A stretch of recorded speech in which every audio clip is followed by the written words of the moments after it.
All right, guys, welcome back to Jerk Block Talk. I am Jason Fernandez. We are here at CrossFit Rife, and today we're going to address some questions that I've gotten in the last week or so since we started the show. So one of the questions was from a good buddy of mine, Cody. He's out on the West Coast now. So Cody, this is kind of addressed to you, but this is something that a lot of people have questions about.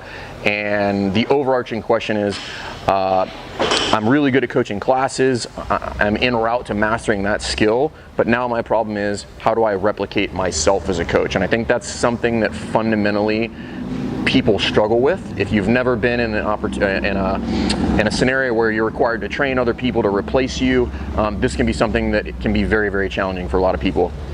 So the good news is we can start talking about that and we can kind of lead you down that path. The bad news is this is not something that's done quickly. It takes a lot of time, it takes a lot of effort, and it requires you to really, really stick to the plan and get that laid out so that you can replace yourself and you can do it systematically. So there's kind of four major things that need to happen if you want to kind of systematically start bringing people in to the trust tree, into the nest, so that you can start replacing yourself and start developing those other coaches, developing those other professionals, and start having things like a gym manager, things of that nature, an actual head coach, so you're not the only person coaching all of the classes. So if you look up here on the board, and each one of these things we're going to dive to individually. So each one of these things, consider it like a rabbit hole. We could do a whole hour show on a lot of these things. So for instance, Mission and Vision, if you guys haven't listened to Barbell Business and those guys, they've got a really good podcast on this. They talk a little bit about internships on several different podcasts. So let's talk about each of these individually real quick, and we'll talk about how they lay on top of each other. So mission and vision, that's your overarching plan for what it is that you want to get accomplished with your gym. And most people's mission and vision, quite frankly, is garbage because it's this big, long run-on sentence that doesn't make any sense. It really doesn't have any meaning to anybody. So we will really dive into like what is an actual good mission and vision in another show. And again, I'll link the podcast for this one too on this show. So Connor, go ahead and put that right there. And then I'll link it again when we actually dive into this one a little bit more. A gym manual for these military guys, what you're talking about is systems and procedures or standard operating procedures. This is something that fundamentally you must have, and this is a colossal pain in the ass to do. And I'll do another show just on this one because I spent the time to build this myself. But it is wildly beneficial down the road. Once you've got it forever, and then really all it requires is modifications to it as your business changes or as your gym changes or as your staff changes, just little changes to it. An internship, you need to have a defined process to bring people in to become part of your team. A lot of people just kind of hire people on a whim, and there's no kind of like process with which to evaluate them, to do interviews, things of that nature. Like an actual job interview would be one of those things, or before you bring somebody in.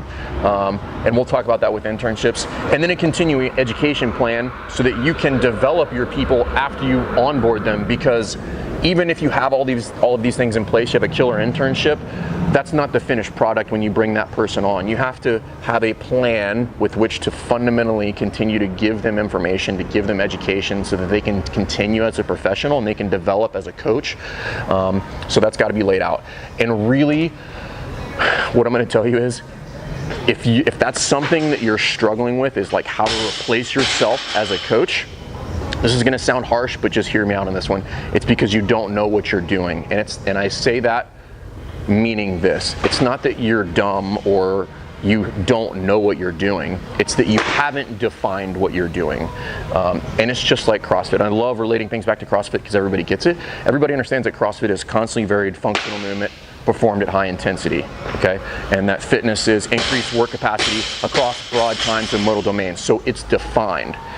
If you want to be able to replace your things, these things have to be defined. Like if you want to bring somebody in your thing, you have to be able to show me, to bring a piece of paper and be like, this is my vision. This is the manual. This is how the gym works, A through Z. Okay.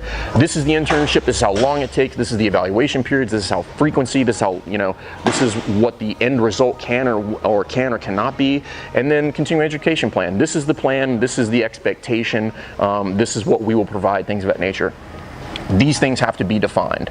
Until you can define these things and until they're systematically placed into your business and wrapped together, you will not be able to replace yourself. You're not going to be able to do it. You're going to find yourself in one of those positions where you're just that gym with a revolving door of coaches, because what you have is not really a business. Okay, if you go into any major corporation, like all of these things are defined. It's in paper. The culture is completely mapped around these things. So think about it like this.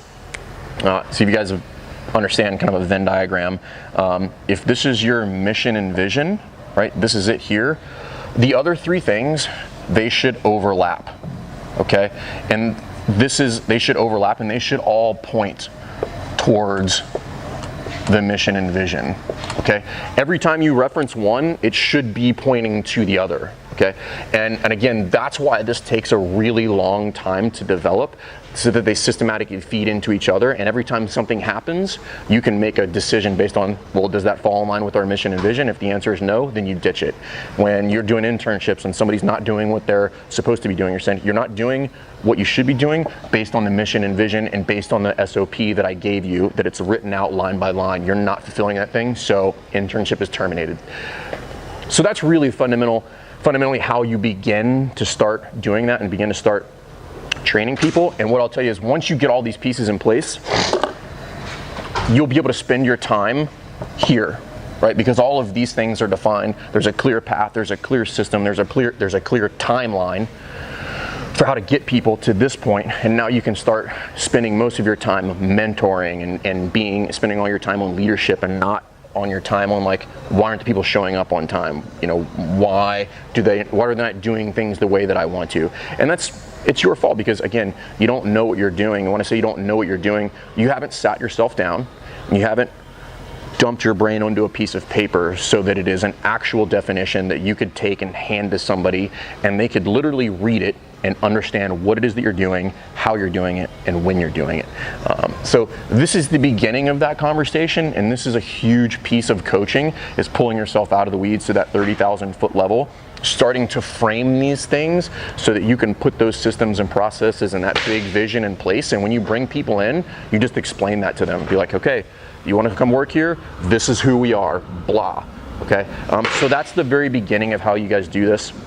And again, we will do separate shows on all four of these. So we'll do mission and vision, and we'll talk about how we did it and some kind of best practices based on some practices that people have already developed. We'll talk about gym manual and the actual importance and the true value of that. And then we'll talk about some best practices on how to run an internship, and then some good ideas for continuing education. So yeah. That's how you start that. It's a long process. It's not something that's done overnight. It's not something that you can just say, all right, I'm going to start replacing myself. You have to put some things in place. So I would tell you that most of this stuff is going to take you up to a year of just a lot of effort to build these things, and then at that point you can start to execute them. So realistically, you're looking at 18 to 24 months before you have something that you're very, very happy with, and that is systematically allows you to start replacing yourself with high quality individuals, professionals that are literally just as good as you are on the floor, so that when you leave the gym, there's no drop off in the services provided to your members. So those are the four major things that I think are important with regard to replacing yourself as a coach. So if you have any questions about this stuff, guys, please put that stuff in the comments, and we'll see you next time. All right, thanks.